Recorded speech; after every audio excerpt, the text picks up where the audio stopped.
الحمدللہ اسلامی سال کا آخری اسلامی مہینہ ذی الحجہ کا پورا ہونے کو ہے۔ آج اس کی 29 تاریخ ہے۔ اگر چاند ہو گیا تو آئندہ کل سے انشاءاللہ نیا اسلامی سال شروع ہو جائے گا۔ اللہ کریم سے دعا گو ہیں کہ اللہ رب العالمین اس نئے اسلامی سال کو پوری امت مسلمہ کے لیے خیر و عافیت کا سال فرمائے، عزت و وقار کا، امن اور ایمان کی سلامتی کا سال فرمائے۔ اسلامی سال کا آغاز، ابتدا اور شروع محرم الحرام سے ہوتی ہے۔ یہ اسلامی سال ہجری کا جو چل رہا ہے 1444 ہجری ہے۔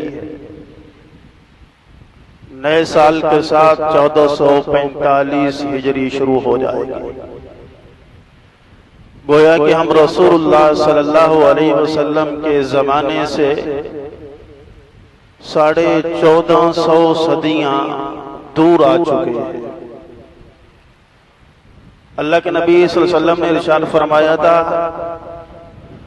خیر القرون قرنی ثم الذین یلونہم ثم الذین یلونہم، کہ سب سے بہترین زمانہ اور وقت وہ میرا زمانہ ہے جس میں رسول اللہ صلی اللہ علیہ وسلم کو اللہ نے نبوت سے سرفراز فرمایا۔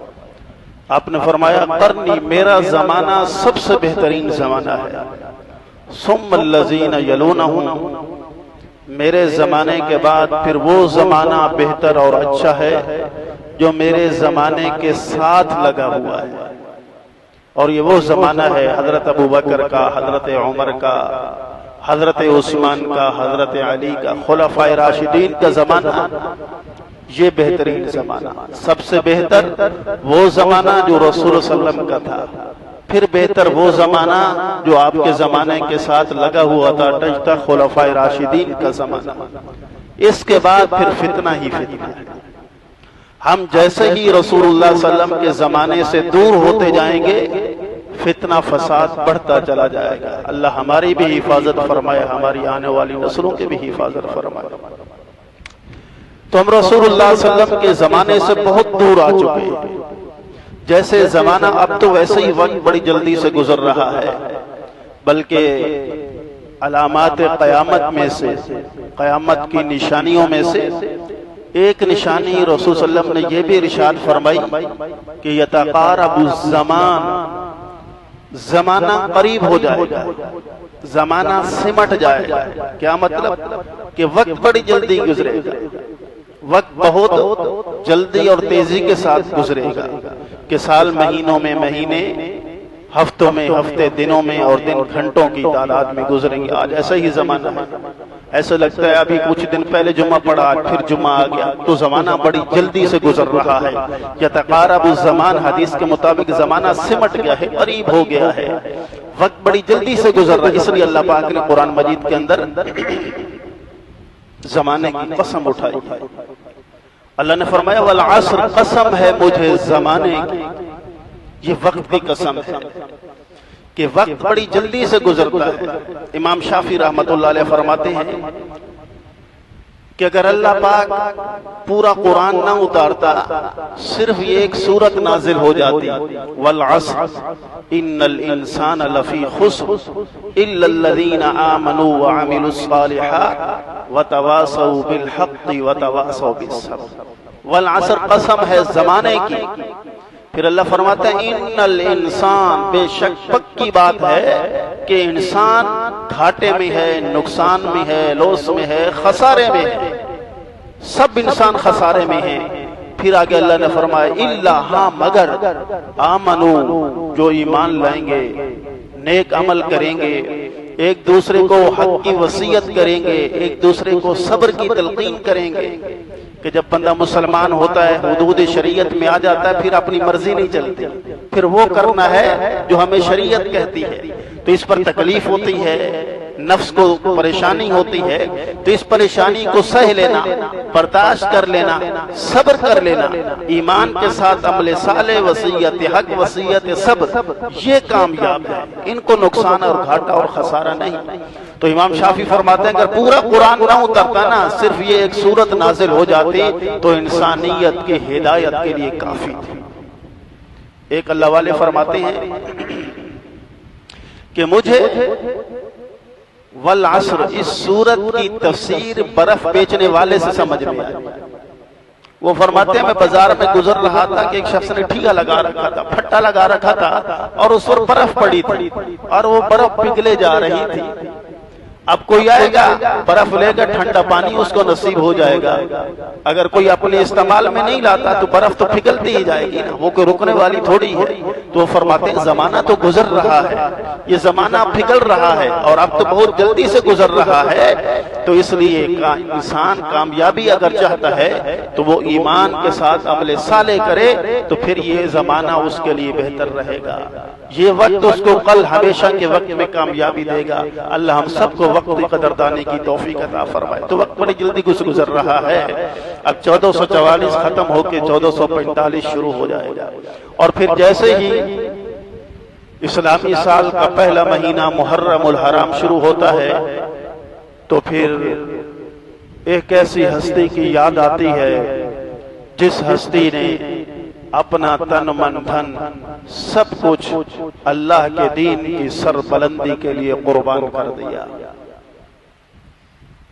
سسر پیغمبر رسول اللہ صلی اللہ علیہ وسلم کے دوسرے جانشین حضرت علی کے داماد حضرت سیدنا عمر فاروق رضی اللہ تعالی عنہ کی شہادت ہے یکم محرم الحرام۔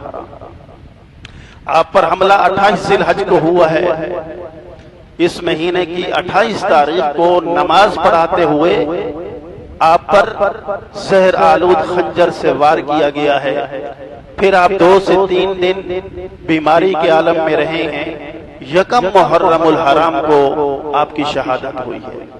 حضرت عمر فاروق وہ عظیم المرتبہ صحابی رسول ہیں، 1.25 لاکھ صحابہ میں سے آپ کو یہ اعزاز حاصل ہے کہ آپ مرید پیغمبر نہیں مراد پیغمبر بن کے آئے۔ شروع کا زمانہ ہے، ابھی تک صرف 40 لوگ مسلمان ہوئے، لیکن ان مسلمانوں پر مکے کی دھرتی کو تنگ کر دیا، ظلم اور قہر جبر کی داستانیں ان پر پوری کی گئیں۔ تو رسول اللہ صلی اللہ علیہ وسلم رات کا وقت ہے، بڑے دکھی اور مغموم اور بھاری بوجھل قدموں کے ساتھ کعبۃ اللہ میں تشریف لائے۔ آپ علیہ السلام نے غلاف کعبہ پکڑا اور غلاف کعبہ پکڑ کر اللہ سے دعا کی، اللہم اعز الاسلام بعمرین، یا اللہ اسلام کو عزت عطا فرما۔ بأحد العمرین، اس وقت مکے کی دھرتی پر 2 عمر ہیں، عمر بن ہشام یا عمر بن خطاب، کہ یا اللہ اسلام کی اگر عزت چاہتا ہے، اسلام کو وقار بخشنا چاہتا ہے تو مکے کی دھرتی میں 2 عمر ہیں، ان 2 میں سے کسی ایک کو ہدایت عطا فرما دے، اس کو اسلام کی دولت سے مالا مال فرما دے، تاکہ اس کے ذریعے تیرے اسلام کی سربلندی ہو جائے، اس کے ذریعے سے تجھے اسلام کی عزت نصیب ہو جائے۔ حسن اتفاق اللہ کے نبی صلی اللہ علیہ وسلم نے یہ رات کو دعا مانگی، صبح ہوئی تو جو عمرو بن ہشام تھا، یہ ابو جہل کا نام تھا، اس نے ساری برادری کو وہیں حرم کعبہ میں جمع کیا اور رسول اللہ صلی اللہ علیہ وسلم کے خلاف ان کو ابھارا۔ بات کا بڑا پکا تھا، ابو جہل ایسی بات کرتا تھا کہ سامنے والے کو اپنی مٹھی میں لے لیتا تھا، ایسی برانگیختہ رسول اللہ صلی اللہ علیہ وسلم کے خلاف اس نے تقریر کی کہ جو دوسرا عمر تھا، عمر بن خطاب رضی اللہ تعالیٰ عنہ، ان پر ایسا وجد طاری ہوا کہ انہوں نے تلوار کھینچ لی اور اپنے بتوں کی قسم کھائی کہ میں اس وقت تک تلوار نہیں رکھوں گا جب تک معاذ اللہ رسول اللہ صلی اللہ علیہ وسلم کا کام تمام نہ کروں۔ آسمان کے فرشتے حیرت سے دیکھ رہے ہیں کہ یہ کیا ماجرا ہوا۔ رات کو رسول اللہ صلی اللہ علیہ وسلم نے غلاف کعبہ پکڑ کے دعا مانگی ہے کہ یا اللہ ان دو میں سے کسی ایک کو اسلام کی دولت سے مالا مال فرما۔ یہ تو بالکل الٹ ہو گیا، ایک اسلام کے خلاف تقریر کر رہا ہے اور دوسرا صاحب پیغمبر اسلام کے قتل کے لیے تیار ہو رہا ہے۔ لیکن اللہ کی حکمتیں اللہ ہی جانتے ہیں۔ بالآخر وہ واقعہ مشہور ہے کہ آپ گئے اور پھر بہنوئی سے پتہ چلا کہ وہ اسلام لا چکے ہیں۔ اس کے بعد حضرت عمر رضی اللہ تعالی عنہ نے جب اللہ کا قرآن سنا، ان کی بہن قرآن پاک کی یہ آیات پڑھ رہی تھی، طٰہٰ ما انزلنا علیک القرآن لتشقى الا تذکرۃ لمن یخشی تنزیلا ممن خلق الارض والسماوات العلی الرحمن علی العرش استوى۔ یہ کلام سنا، ان کے دل پہ اثر ہوا، کہا ما احسن الکلام، کتنا پیارا کلام ہے۔ پھر یہ رسول اللہ صلی اللہ علیہ وسلم کی خدمت میں حاضر ہوئے، انہوں نے اسلام کو قبول کیا تو رسول اللہ صلی اللہ علیہ وسلم کی دعا اللہ نے اس طرح سے قبول فرمائی کہ اللہ کے نبی نے دو لوگوں کا انتخاب کیا اور پھر آپ نے اس انتخاب کو اللہ کی مرضی اور منشی پہ چھوڑ دیا کہ یا اللہ یہ دو عمر ہیں، ان میں سے کسی ایک کو ہدایت دے دے، تو اللہ نے ابو جہل کو چھوڑ کے عمر بن خطاب کا انتخاب کیا۔ اس لیے ایک عالم نے بڑی اچھی بات لکھی، وہ فرماتے ہیں کہ عمر لفظ کی وہ تحقیق کرتے ہوئے فرماتے ہیں کہ عمر میں 3 حرف پائے جاتے ہیں، عین میم رے، عین میم رے، یہ 3 حرف ملتے ہیں تو عمر بنتا ہے۔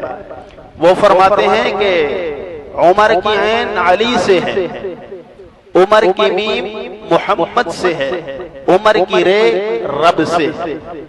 کیا مطلب کہ عمر کی عین علی سے ہے کہ حضرت علی نے اپنی بیٹی کا نکاح حضرت عمر سے کیا ہے۔ حضرت علی یہ سسر ہیں حضرت عمر فاروق کے۔ شیعہ حضرات ان کی دشمنی بتاتے ہیں نا، بھائی بیٹی بندہ اس کو دیتا ہے جس سے راضی ہو۔ حضرت علی حضرت عمر سے راضی تھے تو اپنی بیٹی ان کو دینا، تو حضرت عمر داماد ہیں، حضرت علی ان کے سسر ہیں، دامادی اور سسری کا رشتہ ہے ان کا۔ تو اس لیے کہ حضرت علی نے اپنی بیٹی کے لیے عمر کا انتخاب کیا تو علی حضرت عمر کا انتخاب کرتے ہیں، اس لیے عمر کی عین علی سے ہے کہ علی نے اپنی بیٹی عمر کے نکاح میں۔ دوسرا حرف ہے میم، میم سے اشارہ محمد کی طرف ہے کہ اللہ پاک نے رسول اللہ صلی اللہ علیہ وسلم کی دعا کو قبول کیا اور آپ کی وجہ سے، اس لیے حضرت نبی علیہ السلام نے جو دعا مانگی ہے نا، اس میں پہلے ابو جہل کا ذکر ہے، بعد میں حضرت عمر کا ذکر ہے۔ تو جو بعد والی چیز ہوتی ہے وہ زیادہ اہمیت کی حامل ہوتی ہے، تو اس لیے فرمایا کہ حضرت نبی علیہ السلام نے جو دعا مانگی تو اس میں عمر کا انتخاب ہے، تو اس لیے عمر کی میم محمد کا انتخاب ہے کہ آپ نے غلاف کعبہ پکڑ کے اللہ سے محمد نبی علیہ السلام نے عمر کو مانگا ہے، اس لیے یہ میم محمد سے ہے۔ فرمایا اس کے بعد تیسرا حرف ہے رے، رے رب سے ہے، تو حضرت نبی علیہ السلام نے 2 کا انتخاب کیا، اللہ نے ابو جہل کو چھوڑ کے عمر کا انتخاب کیا ہے، اس لیے یہ رے رب سے ہے۔ تو اب یہ پتہ چلا کہ جو عمر کا دشمن ہے وہ علی کا دشمن ہے، جو عمر کا دشمن ہے وہ محمد کا دشمن ہے، جو عمر کا دشمن ہے وہ رب کا دشمن ہے۔ تو اس لیے رسول اللہ صلی اللہ علیہ وسلم کی دعا کے صدقے میں 41ویں نمبر پر اللہ نے حضرت عمر کو اسلام کی دولت سے مالا مال کیا ہے۔ اور پھر یہ حضرت عمر کی خصوصیت ہے کہ سارے پیغمبر مرید بن کے آئے ہیں، صرف حضرت عمر واحد ہستی ہیں صحابہ میں جو نبی کی مراد بن کے آئے ہیں۔ اور اللہ کے نبی نے دعا میں فرمایا اعز الاسلام، یا اللہ اسلام کو عزت نصیب فرما۔ حضرت ابو بکر نے اسلام قبول کیا، انہیں عزت ملی۔ حضرت عثمان نے اسلام قبول کیا، اللہ نے انہیں عزت بخشی۔ حضرت علی نے اسلام قبول کیا، اللہ نے انہیں عزت بخشی۔ میں اور آپ مسلمان ہوئے الحمدللہ، اللہ نے ہمیں عزت بخشی۔ جو اسلام کو قبول کرتا ہے اسلام اس کو عزت بخشتا ہے۔ عمر وہ ہستی ہے کہ اگر عمر نے اسلام قبول کیا ہے تو عمر کو نہیں، اللہ نے اسلام کو عزت بخشی ہے۔ یہی وجہ ہے کہ ایک موقع پر رسول اللہ صلی اللہ علیہ وسلم نے ارشاد فرمایا، اگر کسی کا بیٹا مرتا ہے تو اس پر اس کا باپ روتا ہے، بیٹے کی مرگ پر اس کی ماں روتی ہے، اس کی بہنیں روتی ہیں، اس کے بھائی روتے ہیں، اس کے دوست احباب رشتہ دار روتے ہیں۔ اے عمر، جس دن تو اس دنیا سے جائے گا تجھ پر اسلام روئے گا۔ اس لیے ایک بہت بڑے مورخ انگریز کافر گزرے ہیں، اس نے اپنی زبان اور قلم سے یہ اقرار کیا ہے کہ اگر عمر کو 10 سال اور مل جاتے تو پوری دنیا سے کفر کا صفایا ہو جاتا۔ اس لیے حضرت عمر کی وجہ سے اللہ نے اسلام کو عزت بخشی ہے۔ اور پھر ان کو یہ اعزاز حاصل ہے، رسول اللہ صلی اللہ علیہ وسلم نے فرمایا کہ ہر امت میں ایک محدث ہوتا ہے، ملہم ہوتا ہے کہ جس کے دل پر اللہ کی ذات القاء فرماتی ہے، اس کے دل پر اللہ بولتا ہے۔ آپ علیہ السلام نے فرمایا میری امت کا محدث عمر ہے۔